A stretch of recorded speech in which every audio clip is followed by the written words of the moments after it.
Hello and welcome back to my channel. Thank you so much for joining me again for Freebook Friday Science Fiction Edition! If you're new here, hi, my name is Cece and Freebook Friday is a new series on my channel where I look into free ebooks that you can find, for example, on Amazon. I have been trying to combine two things that I really wanted to do lately, and one is find a way to collaborate more with amazing content creators and find a way to show that you do not need to spend money to read. And the combination of these two things ended up being Freebook Friday, where I buddy read a book that is available for free, for example on Amazon, with some content creator, and then we review it together. I am really excited to introduce my guest for today. Hi Mel! Hello! How are you? I'm fabulous now that you're here. I'm so excited to do this. Me too. Awesome. Do you just want to introduce yourself real quick? Absolutely. So my name is Mel and I run the channel A Bookfiend Named Mel. So I also have Twitter, which is A Bookfiend Mel, and I also do have my Goodreads, which again is A Bookfiend Named Mel. So please feel free to go and find me on any and all of those platforms. That would be amazing. And just in terms of my reading taste, I do read a lot of fantasy and I do read quite a lot of magical realism. I also really enjoy historical fiction, but in general I'm pretty much happy to read most things. I haven't really delved very much into horror, but apart from that I'm pretty much, willing to read most things. So sounds very similar to my reading taste, to be honest. Yes, I got that impression, yeah. Which is awesome. I am very excited to see if we have the same reading taste, if we now also have similar thoughts on the book that we read together. Yes. Yes. Very excited to get into talking about this. So do you just want to give a little synopsis about the book that we read so everybody is up to speed?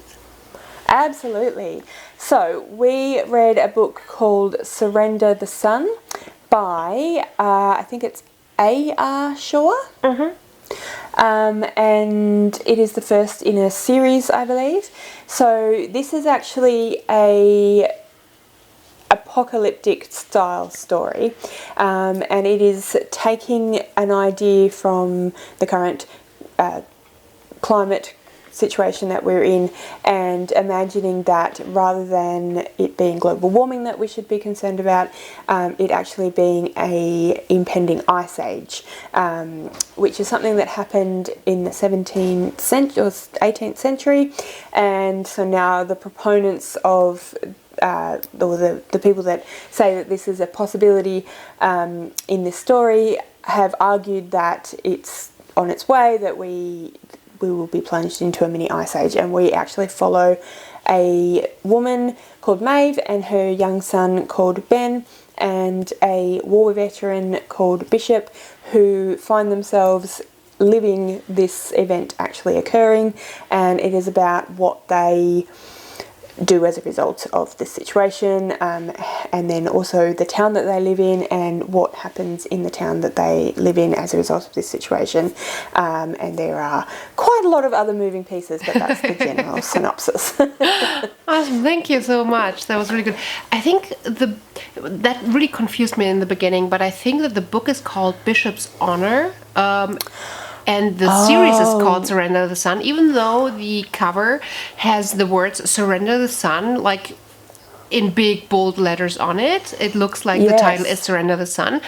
But when I put it on Goodreads, it said Bishop's Honor. So that was totally confusing. And I actually had the same thing happen to me with another free ebook. So I'm wondering if this is a thing where these first books are so tied to the series that it's like, what is the name of the book? Is the name of the book the series, or is it the name of? So I don't know. Is it potentially that there's like this one really big book of like 600, 700 pages split into 3 smaller books, and the first one is free? Just wondering if that might be the case. Could be. I actually thought, I think I must have misread it because I did the same thing, but I thought that it was saying that the series was Bishop's Honour and that this was the first one. Oh. But I may very easily have misread what I was looking at. But that's a good point. Yeah, see, because my, I'm just showing everyone my actual screen. It doesn't have Bishop's Honour written anywhere on Not on the cover, no. Cover on my, so... Anyway, there you go. If you're wanting to look this book up, it is actually, the series is Surrender the Sun and the first book is Bishop's Honour. So there you go. Yeah, the second one, I'm just looking up the second one, and this third one, they also have the title Surrender the Sun in big bold letters on the cover, and then only in smaller letters book 2 and book 3, but not the real title. So Okay. further, Yeah, maybe you're right. goes into my assumption that potentially it's one big book that was separated into 3. Yeah. Maybe, yeah. Who knows? That Conspiracy would make theories sense. coming up. Who knows? Just in line with reading a post-apocalyptic, although it feels like it's not a post-apocalyptic because the apocalypse is happening right now. It's happening, yes. They're living through it, yeah. So I assume the later books will be more post-apocalyptic than what happens in this actual book. Potentially. Yeah. Yeah, you're right. All right, so let's just dive into the review. Let's chat a little bit about the characters. What did you think about the characters that were introduced in the book? I quite liked Bishop. I thought he was quite an interesting character, and I thought that there potentially will be quite a lot more interesting things to delve into with his character in later books, and I potentially would like to see some more kind of what happened to him in the war. So I thought that his character has the potential to be quite interesting. I think that the author could have done a lot more with Maeve. I felt like Maeve was a little bit flat. And again, I think she could potentially have been more interesting than she was, but considering that she was given a lot of screen time, as it were, I didn't feel like she felt kind of one-dimensional to me. Right. But I think I liked the son the best. I think he was probably the most well drawn for me. Like, he felt the most realistic in the sense that he didn't really know what was going on, and he was kind of obviously quite scared, but then when he was given actual jobs to do, he went ahead and did that. And I mean, obviously, not having kids of my own, I don't know, not experiencing that, I don't know, but certainly in classrooms and whatnot, I know that kids especially young kids who are experiencing, their separation anxiety or whatever it might be, if you give them work to do, if you give them a job to do, something that makes them feel like they're important, then that really helps them to, so. I agree. And there were a few character traits about the son that I really enjoyed because they felt so realistic. There were a few protective character traits of the son's mother, where the little boy is like, "Ooh, I need to protect my mom," and that felt very real, even though he's so young, because of the attachment that they have at that age. Probably later as well, but it felt very realistic that this little son was like, "You can't go and do something to my mom." Yes. It just felt, even though from an adult's perspective it might not be appropriate for him to have that burden, it feels realistic that he wants to. Yeah, and he wants to know what's going on. He wants to have a part of, I think he was 5, maybe? I think 5 so, or yes. 6. Yeah, and obviously to us, 5 and 6-year-olds are very young, but to them, they've grown up a lot, and they have actually developed a lot, and they're starting to want to be independent of their family and their parents to a certain degree. So I thought that was really, that was done really, really well. I quite liked the little girl as well, even though you really didn't see much of her either. I liked her interactions with Ben, the little boy, and I liked, again, the way that he was very protective of her, and he really took on looking after her took that on and really took that as it was an important job. And again, when Bishop gives him the role of, your job is to make sure the doors are always locked, I loved the way that he took that literally. Like, True. any time the mum went outside or even went to the door, he was like, he'd go and check, is the door locked, after she'd even looked out the window, kind of thing. So, and that felt very authentic as well, of the way that kids take things very at face value, and like, I've been told that this is my job, so I am going to do this job. I really, really did enjoy the characters in the beginning of the book. I loved the beginning of the book. I loved the intimacy of the whole setup when we followed the mom and the son, and I loved the dynamic between the two a lot in the beginning. That kind of stopped throughout the book, and then we have a couple of more characters introduced. I think it's around like 60%, 65% of the book. And I did not care for these characters. I felt like the characters, how they were drawn out, felt rushed and just placed there for the story and not to be added characters. So yes, I agree. They were plot points rather than So I wish that character. that the author would have taken a little bit more time to develop this plot point and these characters within. I might have enjoyed that part a lot more if they did. I feel like somehow the author, it was almost like the author was only, I don't want to say capable, that seems very rude, but only focused on one character at a time. So at the beginning, like you said, they were focusing a lot more on Maeve and the relationship between the two, the Maeve and the boy, and how Maeve, was getting on with life and what was going on for her and everything. And then almost as soon as and then Bishop was kind of a little bit of character, but not very much in the beginning. But then as soon as Bishop's character started being more developed, I felt like Maeve's character got very sidelined and kind of started to become much more, one-dimensional. Yeah, you're right. Which was interesting. So, I mean, I don't, like I said, I don't want to say the person was only capable of it, but it probably was a choice, but it seemed like an odd choice, like, especially when you have authors like we both have spoken about before, like Brandon Sanderson or Robert Jordan, who can write so many characters and still manage to give really deep characterization of those. Yeah, no, you're absolutely right. We already started talking about it a little bit. Let's quickly dive into the plot briefly. What did you think of the plot line? It felt like some of the action that took place as a result of what was happening with the climate situation, it felt like that was very sudden, and it felt like, well, how would that happen so quickly? So the town sort of, not to go into spoilers or anything, but the town sort of delves into some issues to do with leadership and looting and those sorts of things, and it seemed to happen quite quickly. And although obviously everyone's scared, everyone doesn't know what's happening, people are in serious trouble, so it's potential for there to have been looting and there to have been some acts of vandalism and criminal acts, but it seemed very suddenly to be quite dire. But then when they introduced some more of those other characters that we were talking about, and they introduced some more plot lines there, I thought, okay, that actually makes sense now, that I could see why that was happening a little bit. Yeah, so a little bit. A little bit. I mean, it still was very kind of.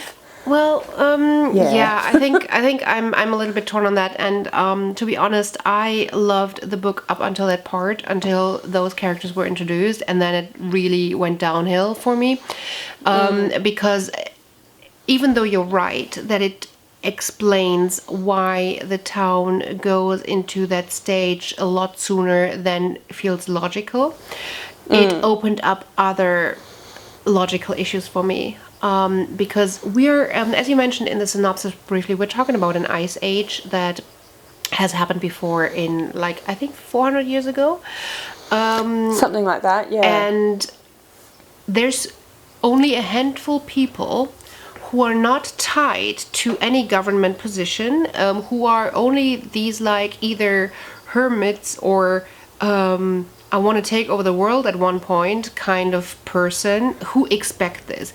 But nobody in the government expects it. No scientists expect it. Nobody wants it. All the cities seem to be very ill prepared, especially in areas that do get snow.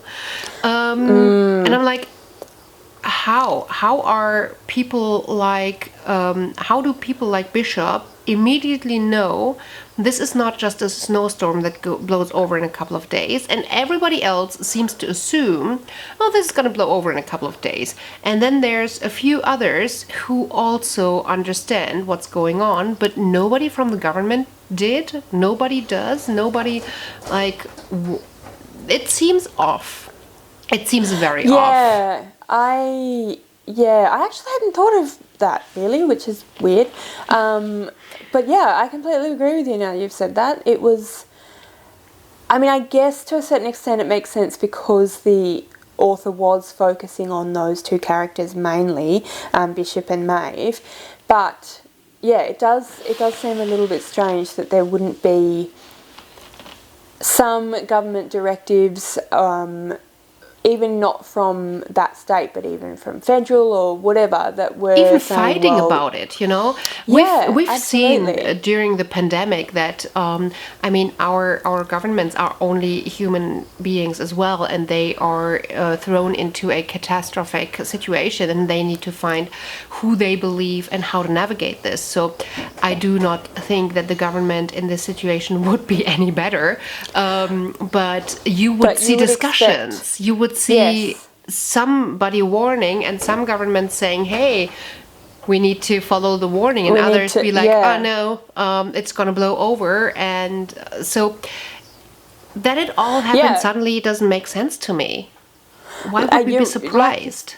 Like you said, because in the pandemic, absolutely, we've had exactly that. We've had some, I mean, I'm just thinking of the States, since that's where the book is set, but you've had some governors who are immediately acting upon all the health warnings and all of the health guidelines, and then you've got other people who are just like, meh, exactly, it's all ridiculous, it's all this. So yeah, absolutely, you would think that seemed a little strange to me as well. Completely unprepared, and nobody expected it, but there's a few people that expect it. And how and why would these few, like, if everybody is so surprised by it, then everybody should be surprised. We should be surprised by it. The only thing that I would follow along is if there would be some weird conspiracy theorist, and I would absolutely follow along that a hermit like Bishop would expect this and nobody else.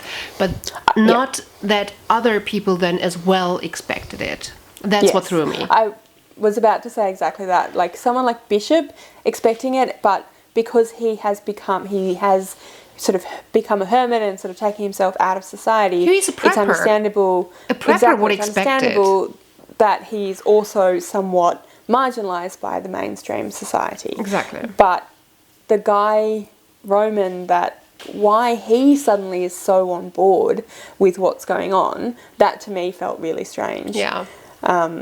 He knew. He knew. Just some local. Like he had inside knowledge. And why would he? And the sheriff wouldn't like that. Exactly. That's my point. No sense. That's what kind of completely destroyed it for me logically. What did you think of the writing style overall? So it was a little bit clunky to me in the beginning. I don't know, something wasn't quite gelling with me. But once I started to get into the storyline a little bit more and started to get into what was going on, and the pace was quite good. So because it was quite a kind of fast pace, I felt like I was able to kind of get into the story more, and I started to not. Whatever initially had been bothering me just stopped bothering me. So so I think the pace is good. I like the way that it, even though, like we said, some of the stuff that happened in the story happened too quickly. That wasn't really a pacing issue in terms of the writing style and reading. That was more of a logic choices. Issue. Yes.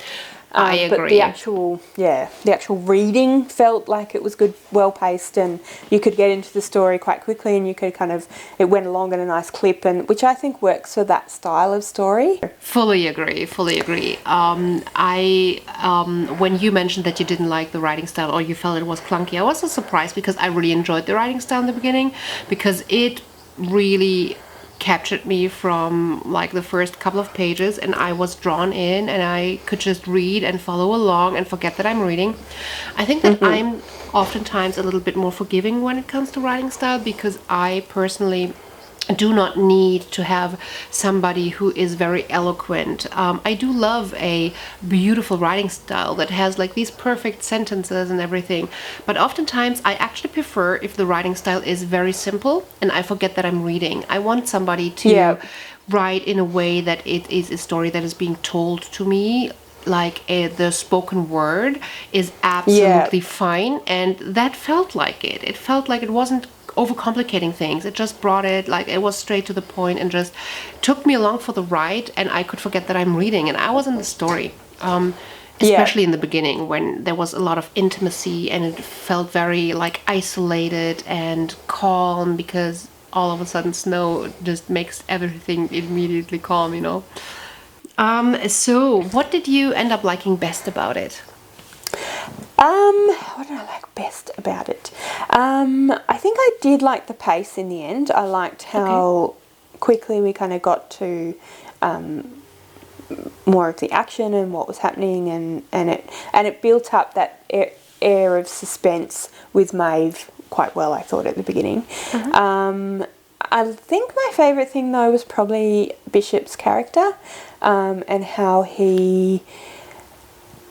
his character was developed, and how we saw some of his backstory and how that influenced where he was in his life then and what he was choosing to do and why he was making those choices that he was making, and why he fell in with Maeve at all in the first place. So, although we didn't see a lot of that, didn't we? It felt like there were only some tidbits of it.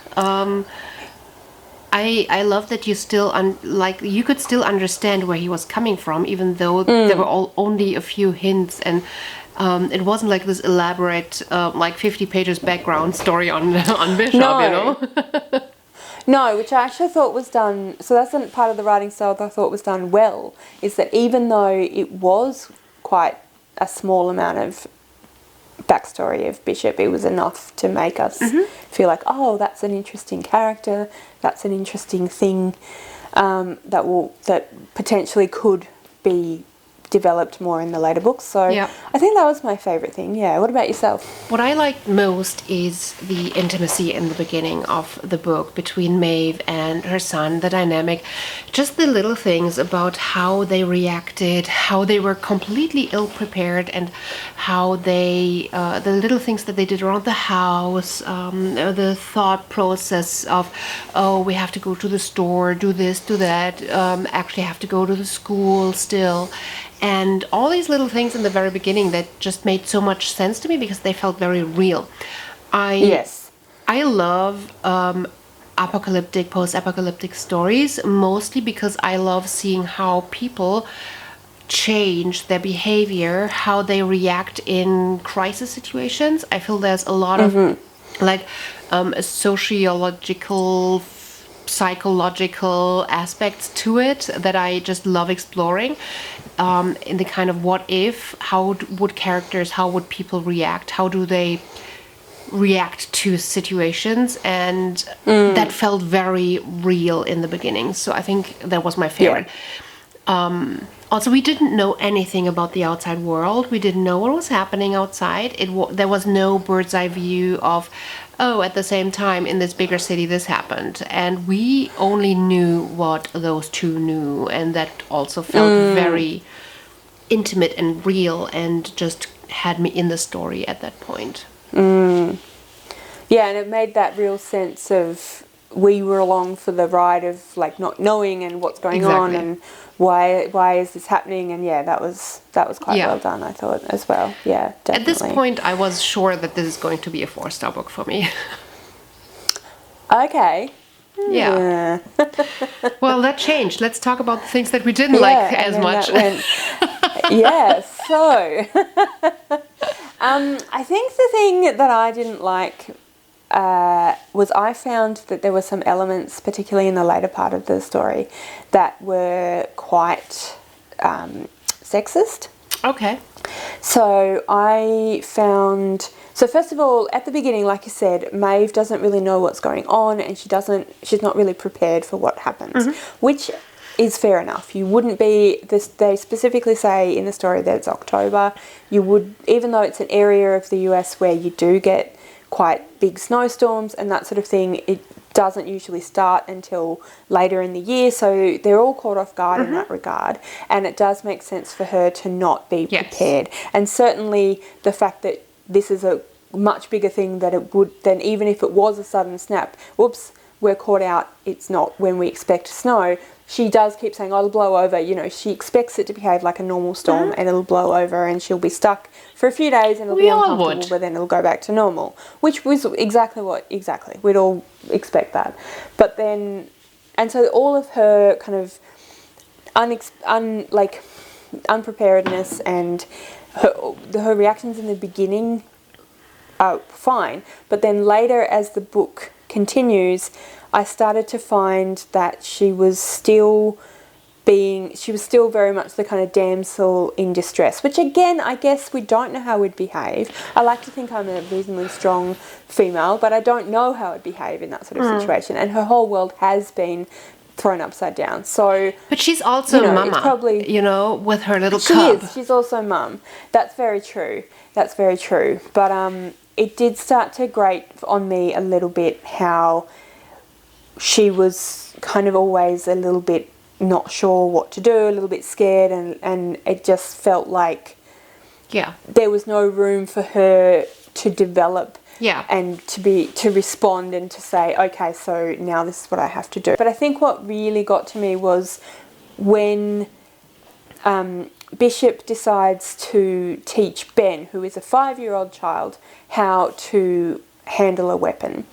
And there's lots of conversation in the text about, well, as a boy, it's his job to look after the family and he needs to be able to protect them. And so I have to teach this boy because he's a boy, specifically because he's a boy, because he doesn't go to teach Maeve any of those things. I didn't even notice that. Who's a grown woman. But and he doesn't go to teach the other girl any of those things. Okay. Like, he just goes straight to the 5-year-old kid. Now, I'm not saying he shouldn't teach the 5-year-old kid any of the things he was teaching the 5-year-old kid, but he should also teach the grown woman those things. Didn't he talk to her about, do you know how to handle it?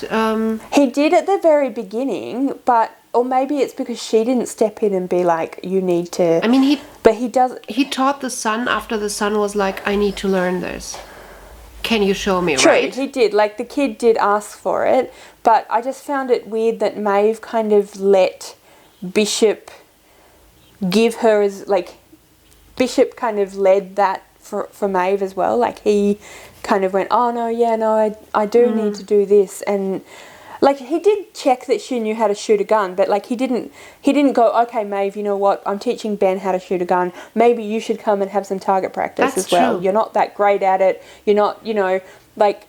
That is very true. It just felt like he didn't... Like, if I were in that situation, I would try and make sure that the adults in my party had as much knowledge as they could to be, because something happened to him, you really want to fight a 5-year-old, whether they're male, female, non-binary, it doesn't matter, they're 5 years old. Like, there is only so much they can be asked to be responsible for, and when you have another person who is a fully grown adult person who, like, surely the first thing you think of is not, I will teach this boy. Absolutely. That just really bugged me. Now that you mention it, I mean, I didn't notice that at all, but now that you mention it, I think they're absolutely right. And then there's, at a similar stage of the development, I feel like that our female main character also becomes very whiny about, oh, don't leave us alone, like, I need you as a protector and everything, and we won't bother you, but please don't leave us alone, because without you we're all going to be screwed. Absolutely. And I get her feeling that way, but at the same time, like, you... like, I get her feeling that way, but what I don't get is Bishop not responding like, he responds by giving Ben a job at the very beginning of the book. Why does he not respond in the same way? Yeah. Like, okay, Maeve, we're going to teach you, we're going to arm you, we're going to make sure. Like, surely she would have been a more competent and less scared person if he'd taken the time to do that with her. And then... No, you're right. Yeah. I mean, I do understand why he's protective of her. I absolutely understand that part of the story. But also, he was not in the army 100 years ago. And he must have served with female soldiers. With females, exactly. He cannot have such a... I cannot say misogynistic? Yes, misogynistic view. I don't see him that way. I don't feel this character that way, that he is this extreme, that he would not believe that a woman could do this. So why would he not assume that he can teach her? So I absolutely see your point. He should have made the conclusion, I can protect her by teaching her.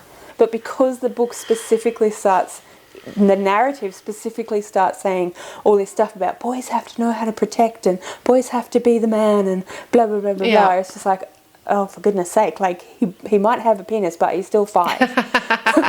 No, I absolutely agree. I do agree. I didn't see it, but I fully agree with your observation there. I mean, for me, honestly, it was the logic that I mentioned earlier that just dragged the whole book down for me. And then the action-packed scenes at the end, just, it didn't feel like a logical follow-up to what was happening. It was just, it felt a little bit rushed. And the characters weren't fleshed out enough, and it just felt...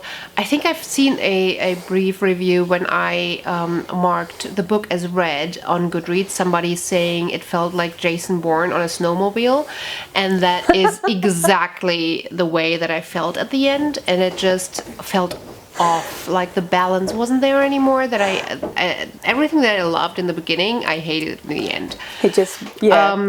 Yeah, it was really quite different at the end, and that's a really awesome description. I like that. It really did. It felt like, in some respects, it was kind of almost movie-like. Like, the whole way through, it felt like I could potentially see myself enjoying that more as a movie, not because it would necessarily be better, but just because it would be that kind of thing that you're like, oh yeah, I'm just watching a Bourne type movie. Yeah, and it could work really well as a Bourne type movie. I mean, there's one more thing that bothered me a lot, and that was the relationships that were building towards the end. I, again, don't want to go too much into spoilers, but we have just changes in relationships. We have additional characters, and we have changes in relationships, and that there was just one relationship that bothered me because I felt like it was an unnecessary development, and it wasn't needed, and if I say anything else, then it will be a spoiler.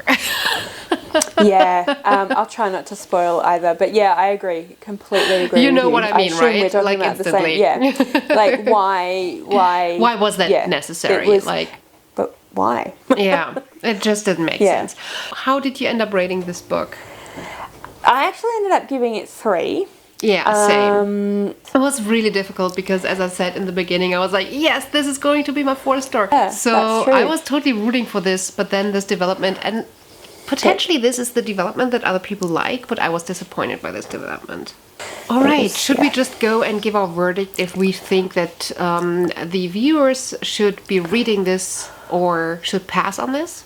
1, 2, 3. So it is a read for the both of us. But if you already like that kind of apocalyptic, post-apocalyptic story, if you like action kind of adventure stories, I think that this could potentially be a book that you would enjoy. But if those things aren't something that would appeal to you, then I think give it a miss. Definitely. So I think that you should only go into, yes, read this if you intend on reading the full series, because I do believe that the action-packed and the Jason Bourne type of feeling, if you enjoy that type, if you like the setting, which I love the whole setting, but I love more of the intimacy and survival, and I do have a feeling that the whole series will lean a lot more on politics, dynamics, and action. Yeah. So if you do enjoy that part of a post-apocalyptic story, then it's a definite read. If you just enjoy the lonesome survival, then you might be as disappointed as I am. Yeah, so it's a read with caveats. Correct. All right. I think. Will you read the rest of the series? Sorry to interrupt. Oh yeah, I think that I will look into the second one, and I will start reading the second one. And if it's going to change a little bit, or if I see some characters develop a little bit further, I might read it. But if it just continues the way that it ended, I won't continue. Yeah, fair enough. You? Yeah. Well, actually, it's interesting you said before about wanting to prove that you don't have to spend lots of money on a book. I got this one for because I have a Kobo rather than a Kindle. I got this one for free, but I looked up the next one and it was $8. And I'm like, $8? yeah, That's a lot. Don't care enough. No. Yeah. So, but I saw that the whole series is available on Script. So book 1 through to 3. So if you want to read the whole series and not spend as much, and you have an active Script subscription, then you can read them on Script. It was a lot of fun reading this with you and doing this review. It was, yes. I enjoyed this book so much more now that we talked about it. I just enjoyed this whole process so much. So thank you for doing this with me. Thank you for asking me. It was lots of fun. I really enjoyed it as well. I love it. And I very much enjoyed our conversation today. It's been very interesting. Yes, it was. And obviously you are always welcome to do this again with me if you want to. And sounds great. So this is an offer, obviously, that I'm extending to everybody. If you have an ebook that is available for free that you want me to read, you can put it down in the comments and suggest that. Or if you want to read one with me, if you have one that you want to read with me or you do not, and we go and look for one together, reach out to me. I would love to buddy read and review in this style a book with you. And if you don't reach out, I'll ask Mel again. That would be great. Mel would be very happy to do that. Awesome. So thank you again for being here. No worries, thank you. So before we end this, make sure that you subscribe to my channel and hit the like button and put a comment, and then you go on to Mel's channel and then you watch all of her videos and subscribe to her channel. And then yes, please. I hope to see you again on my channel really soon. Until then, bye! Okay. Bye guys. Just loving